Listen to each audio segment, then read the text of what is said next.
तुमने तो ये नोटिस किया ही होगा कि आजकल के विलेन स्ट्रॉन्ग नहीं लगते। उनके पास पावर्स तो होती है और स्क्रीन टाइम भी होता है, पर इम्पैक्ट जीरो। प्रॉब्लम ये नहीं कि हीरोज विलेन से ज्यादा स्ट्रॉन्ग हो गए हैं, प्रॉब्लम ये है कि विलेन्स को वीक लिखा जा रहा है। याद है वो टाइम जब विलेन स्क्रीन पर आते थे और पूरा थिएटर साइलेंट हो जाता था, बट अब विलेन्स आते हैं, फाइट करते हैं और खत्म हो जाते हैं विदाउट इमोशन, विदाउट इम्पैक्ट। तो चलो मैं तुम्हें बताता हूँ कि क्यों आज के विलेन्स उतने लेजेंडरी नहीं लगते पहले की तरह। Problem number 1, forgettable villains. सच बोलना, क्या तुम्हें ये याद भी है या नहीं कि मूवीज खत्म होने के बाद और विलेन्स भी खत्म होने के बाद कोई इम्पैक्ट नहीं और ना ही कोई फियर फैक्टर तुम्हें महसूस होता है। Problem number 2, weak motivation. आजकल के विलेन्स का गोल क्या होता है? Destroy the world, take revenge because I am angry और व्हाट, बस यही सब। कंपेयर दैट विथ उसका प्लान गलत है पर उसका लॉजिक क्लियर था। वो कोई हीरो नहीं, बट उसे लगता था कि वही सभी का सेवियर है। Problem number 3, copy paste writing. अभी के टाइम पे विलेन्स का वही sad back story, same world ने उनके साथ गलत किया वाला एंगल, ये सब हम बहुत बार देख चुके हैं, इसलिए हम जानते हैं कि ये स्टोरी को बिल्ड करने के लिए तो जरूरी होता है, बट मूवी के क्लाइमैक्स में वही प्रेडिक्टेबल एंड जो तुम ऑलरेडी गेस कर लेते हो कि लास्ट में हीरो जीतेगा और विलेन्स हार जाएगा। बट इसमें एक सबसे मेन चीज है राइटिंग, कि उस विलेन को कौन और कैसे हराया जा रहा है, जिसके लिए सबसे बढ़िया एग्जाम्पल तुम मार्वल के मूवीज में देख सकते हो कि कैसे रेड हल्क को ब्रेव न्यू वर्ल्ड में सिर्फ एक वाइब्रेनियम सूट और एक इमोशनल स्पीच से उसे एक नॉर्मल इंसान यानी सैम विल्सन से हरा दिया गया।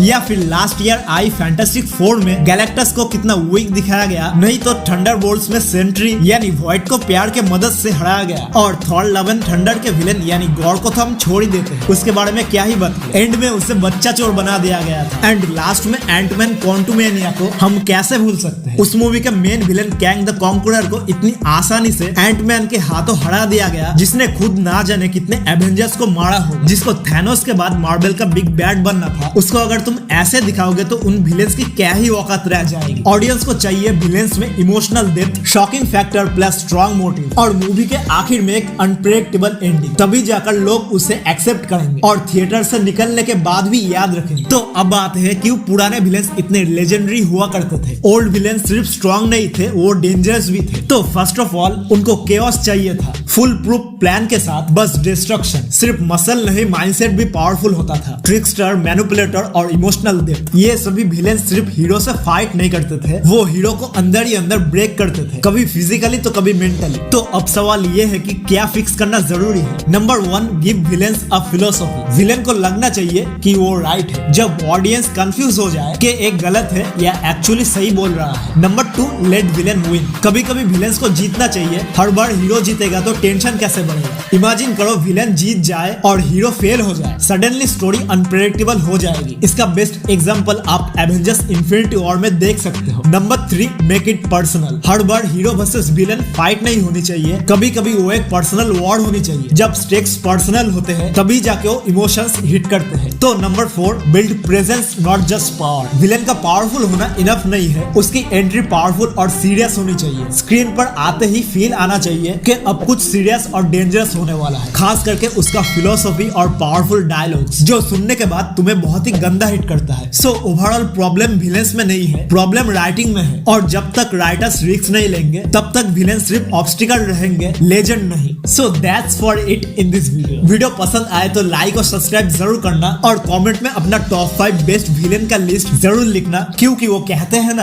A great hero is nothing without a great villain.